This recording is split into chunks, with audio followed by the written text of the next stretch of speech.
Hi, in this video, I'm going to show you one example of testing the normality of data, and also if the data is not normal, how do we transfer the data and then check the normality on the transformed data? And if it still does not satisfy the normality after transformation, then how do we use non-parametric test? Okay, I'm showing one example on that. So I am taking a data set called diabetes. Okay, I have already downloaded this diabetes data from the Vanderbilt University Biostatistics department website. They have the data bank. It says there are like many data set, biostatistical data set or biological or data set from the medicine.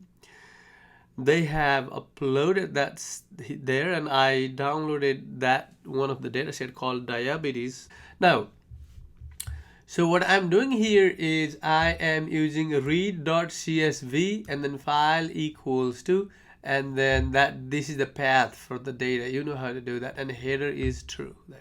Okay, you know how to do that. Now, what I'm going to do here is let me open that file and then show you the data set. How does the data set look like? Okay, this is what the data set look like, that CSV file. Okay, so here these starting from 1000 is the patient ID or the ID of the people. This is the cholesterol level, stable glucose, HDL ratio,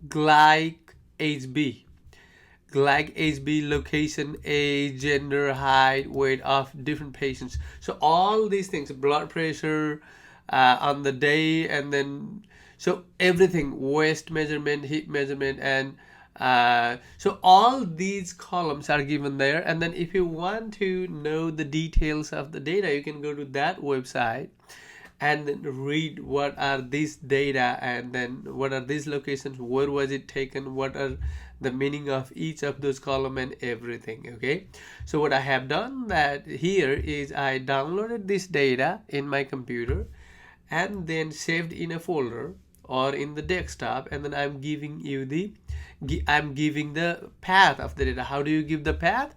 Basically, if you want to read certain data in R, as we talked before, you just click that or right click that if you are using Windows computer, and then go to the import data set. If you do the import data set, you will see this different window, and then you just select this and then copy it, Control C. Okay, and then go here inside that quotation mark, just up inside that quotation mark you do Control V, that is the paste. Okay, and now run it. See that? Now what we are trying to do is, this is a matrix, this is the data set A. If you want to know how the data set look like, see, it will list all those columns on that data set. You see that? And then it is basically presenting only certain number of rows. Okay, it is presenting just 52 rows. And if you want to do that, you can do header, you can do head of A and then n equals to 10, meaning that so it will present only 10 rows, first 10 rows of the data set. If you want to see the last 10 rows, you can do tail and then A n equals 10 and so on. Okay, so what I want to do here is I want to work with this data set and this column HB. Okay, so what does that mean? Let us read the question. Test whether the HB data in the diabetes data set is normally distributed. You want to test that. If not, use non-parametric test to see if the median glucose level is different from 4.85. That's what you want to see. Also, compare if the male and female cholesterol levels of the samples, is that cholesterol level what I have done here, or I think it is HB again. Okay, so let's do that. Female HB, or you can say glucose. Test whether the male and female glucose level samples in the diabetes data are coming from two identical populations or the same median. So you want to do two problems here. So first of all, again, I read the data. Okay, imported the data in R, and then I presented that header the first 10 rows, and it is doing good job. So it is showing all those things. Since the glide HB looks like there are not many not available data, okay, I'm not doing anything on not available. You know how to remove the not available, or how to replace the numerical not available data in the numerical column by the mean. So here all of those sounds like they are available there, okay. If some of them are not available, it will remove those rows, okay. Now, so what I am going to do is A and then $ glide HB means it is testing this, it is using Shapiro-Wilk test to test the normality of this column, because $ glide HB means under the matrix A, it is picking just that glide HB column, okay. Let us run that.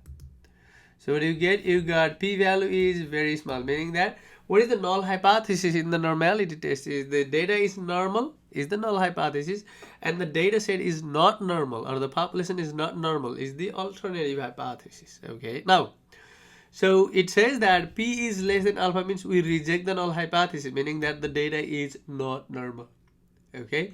So if you want to see how would the data look like in the plot, this is what the data look like. See, if you draw a line from Q1 and Q3, then you see that the right portion of the data set is far away from that red line, right? So we draw a QQ norm and QQ line.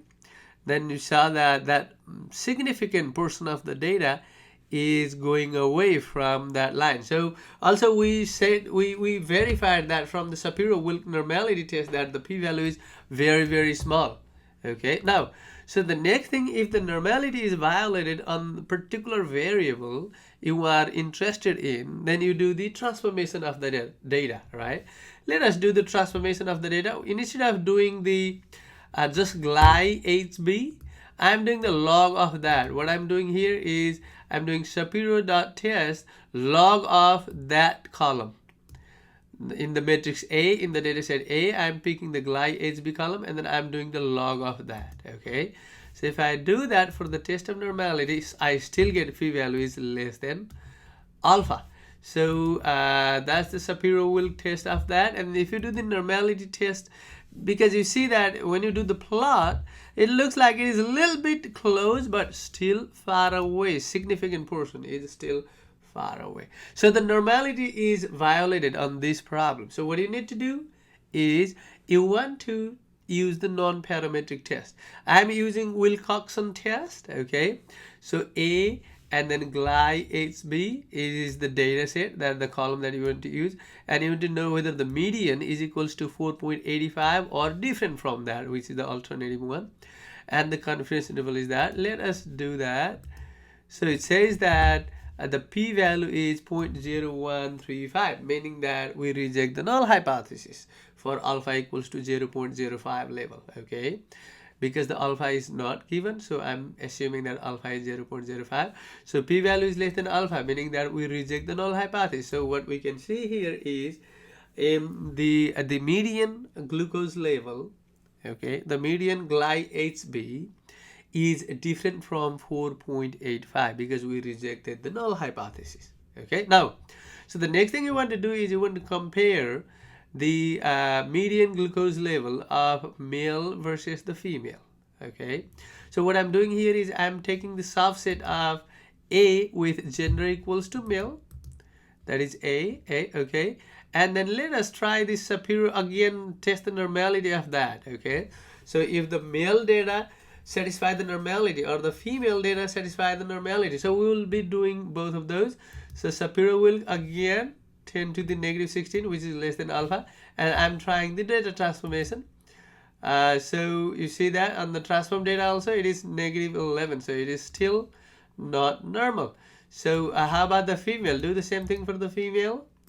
So this is again, so very, very small p-values for Shapiro-Wilk test of the variable, and also the Shapiro-Wilk test of the log transformed variable, okay. So in either case it is less than alpha, so meaning that the data set is not normal. So what I'm going to do is I am using the Wilcoxon test to compare it is unpaired because male and female, they are the independent. Okay, so unpaired data set. Okay, so paired equals to false. What I'm doing here is Wilcox.test B GlyHB. B means the male data of the GlyHB column, and then A GlyHB. Oh, this should be sorry, C GlyHB, right? So C GlyHB is the female data, right? You see that? Female, gender equals to female. So, and then we want to test the equivalence of the median. So paired equals to false. This is not paired one. And confidence level is that. So if you run this line of code, you see that p-value is 0.225, meaning that the male and female GlyHB have the same median. The population have the same median, meaning that they are basically the same. So the GlyHB level in male and female are the same. That's what we can say from here. So there is alternative way here. Instead of finding like B, if instead of defining the subset B and subset C, what you can do directly is you are doing the A is the original data set, right? The whole data set is A here. So A of the GlyHB. So GlyHB column from A, and this is the wiggle sign here, you see that? And then the gender column of A. So the gender column in the matrix A has male and female, okay? And then the GlyHB column with male and female, that's what it is saying, okay? This means you are testing the GlyHB for with respect to the gender, meaning for male and female. Paired is false, confidence level is that. So you will get exactly the same values here. You see that? So in this case also, p-value is greater than alpha, meaning that we do not reject the null hypothesis. So what we can say is the GlyHB level for male and female are equal to each other, or the median are equal to each other. Okay, guys? So this could be one sample for the next project that I'm assigning, okay? So, all right, thank you.